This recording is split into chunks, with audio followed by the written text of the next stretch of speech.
So let us extend that understanding to a very clear aspect. So let us look at one more example which will be helpful for us, and then we move into the theory that we need to do today.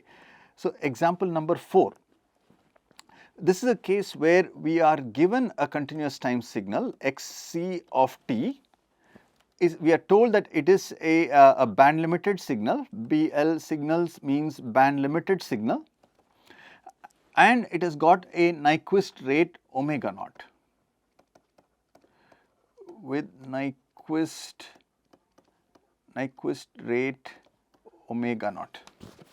Okay. So if I were to ask you to sketch what the frequency content of this signal looks like, it is a band limited signal. It goes from some frequency to another frequency. The Nyquist rate is twice the highest frequency that is present. So you can say that this is omega naught by 2 to minus omega naught by 2. Okay, so this is what xc of j omega, the magnitude response, will look like this. We can sort of guess because we are given that the Nyquist rate is omega naught. Therefore, the highest frequency content must be omega naught by 2. So we use that as an understanding of that.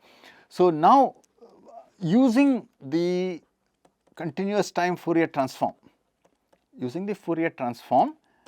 determine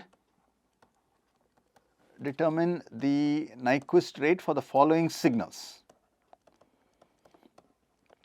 Nyquist rate for the following signals. Okay, simple signals that depend on xc of t. Okay, number one, xc of t plus 1. T plus 1 means advance operator. The Fourier transform of this will be e power j omega xc of j omega. Okay.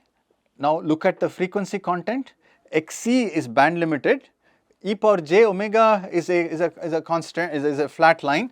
So the band limiting will come from xc of j omega, and because you are still limited by xc of j omega, the sampling frequency that you would need to do is omega naught, right? Because basically the frequency content has not changed. When you multiply xc of j omega by a complex quantity, it just rotates the signal. When you take the magnitude response, it will still be at the same value. So this is useful for us to keep in mind.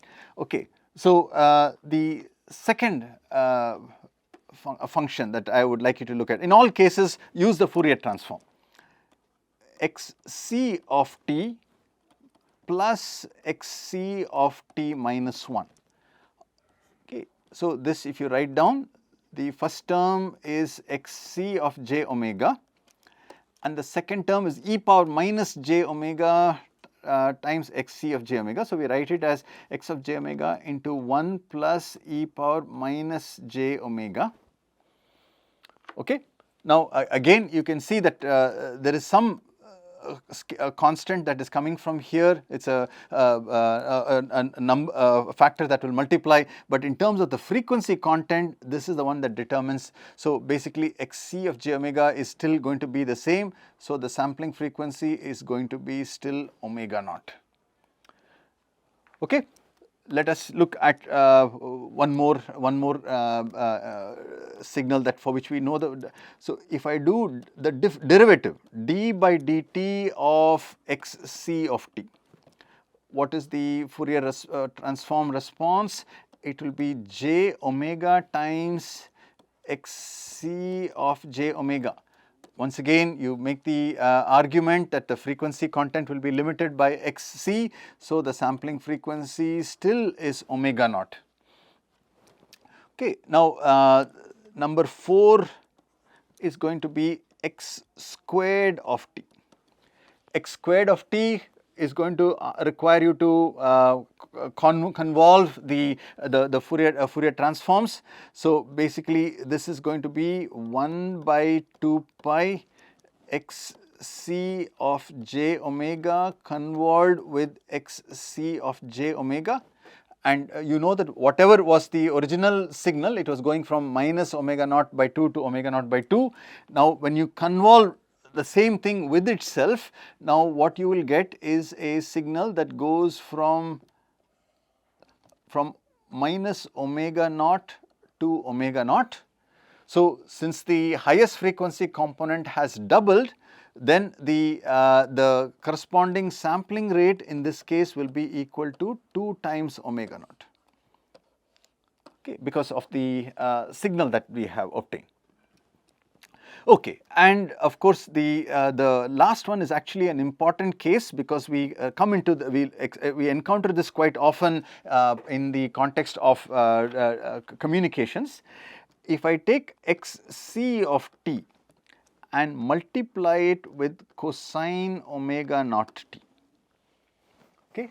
So, again I hope that you are familiar with what happens when you multiply a signal with a sinusoid from the continuous time case, and I will just sketch it for you, and based on this, in case there is a doubt, you can let us know, we will clarify it. So, basically cosine omega naught produces two delta functions, one at plus omega naught and another one at minus omega naught, and then you will convolve xc of t with both of these delta functions. So, the Fourier transform of this particular signal looks something like this.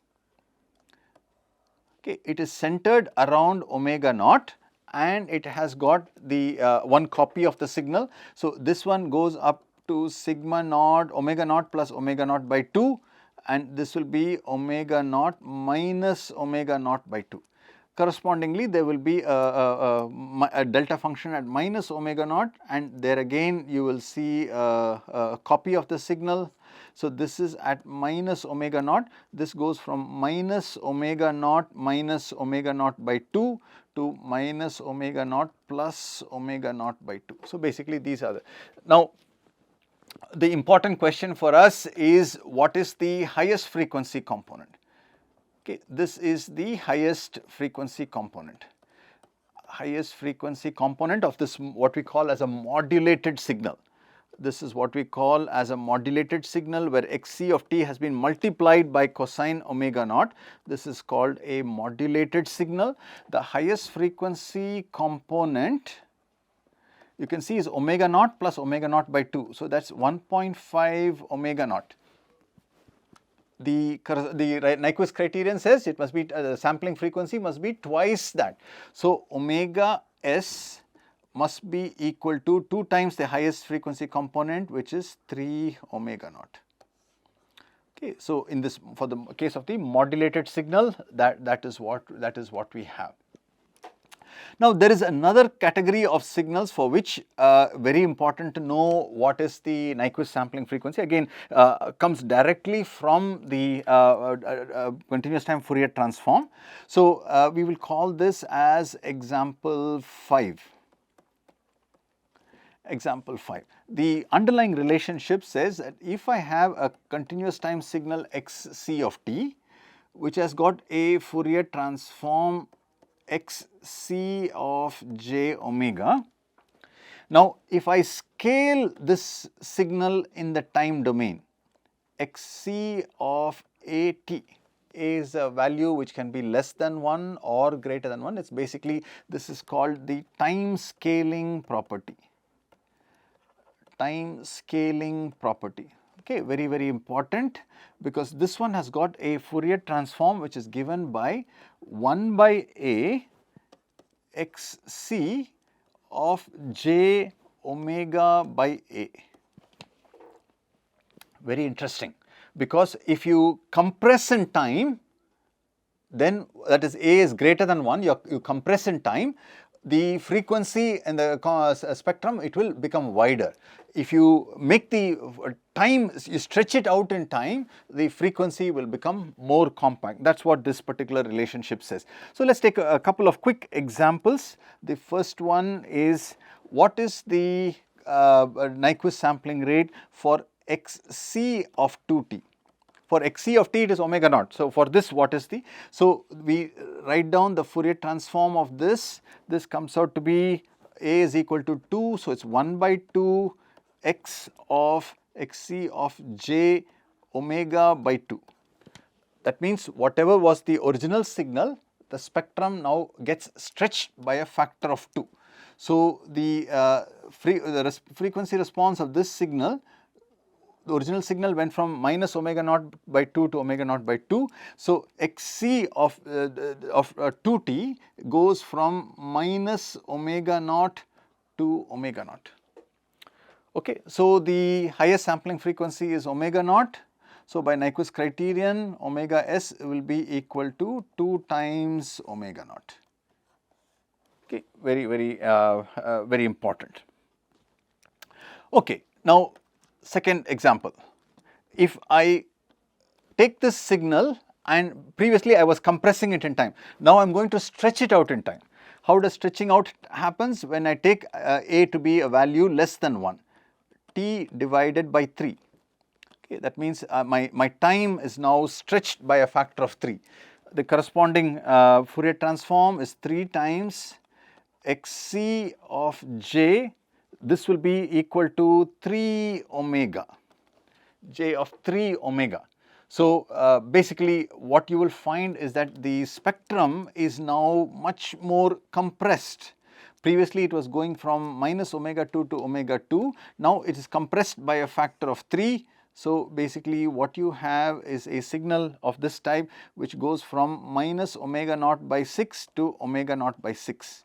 From omega naught by 2 to omega naught by 2, you compress it by a factor of 3, it becomes omega naught by 6 to omega naught. So, in this case the sampling frequency will be 2 times omega naught by 6, which is given by omega naught by 3. So, that is the sampling frequency that we have. The last one is a combination of these two signals, xc of t multiplied by xc of 2t. Okay, remember that we are multiplying two signals.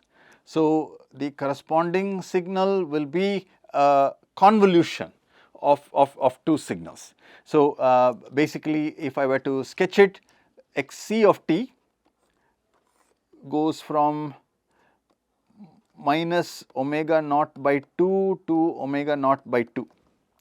Now, we saw that when you have a compression by a factor of 2, that becomes a stretching by a factor of 2. So, this second signal, so this is the spectrum of the first signal, original signal. This is the time scaled signal. It goes from minus omega naught to omega naught. Okay. When you convolve, so basically you will have to convolve these two, and if you look at the final answer, the output will have a non-zero value which goes from 1.5 omega naught to minus 1.5 omega naught. Okay. So, the corresponding highest frequency component is 1.5 omega naught, and so the sampling frequency will be equal to twice that, which will be equal to 3 omega naught. Okay. So, what have we covered so far? In any signal, particularly if it is a sinusoidal signal, you look at what is the highest frequency component, and that tells you what the corresponding Nyquist rate should be.